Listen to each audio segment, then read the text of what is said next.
Image copyright Reuters image caption North Korea continues to test ballistic missiles and nuclear weapons in breach of UN resolutions. The U.S. has unveiled fresh sanctions against North Korea which it says are designed to stop its funding of nuclear and ballistic missile programs.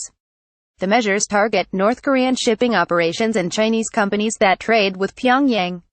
It comes a day after U.S. President Donald Trump redesignated North Korea as a state sponsor of terrorism.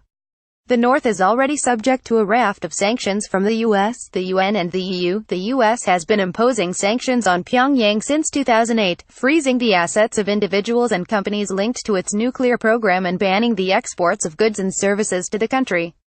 As North Korea continues to threaten international peace and security, we are steadfast in our determination to maximize economic pressure to isolate it from outside sources of trade and revenue while exposing its evasive tactics, said Treasury Secretary Stephen T. Mnuchin on Tuesday.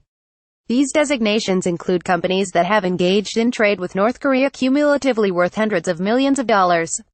We are also sanctioning the shipping and transportation companies, and their vessels, that facilitate North Korea's trade and its deceptive maneuvers.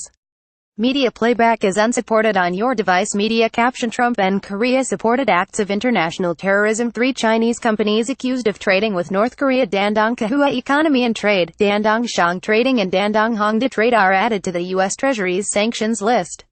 Also targeted is the Korea South-South Cooperation Corporation, which is alleged to have created revenue for the North by sending workers to countries including Russia, Poland, Cambodia and China. In September, the U.S. proposed a range of United Nations sanctions against North Korea, including an oil ban and a freeze on leader Kim Jong-un's assets. It followed the North's 6th nuclear test and repeated missile launches.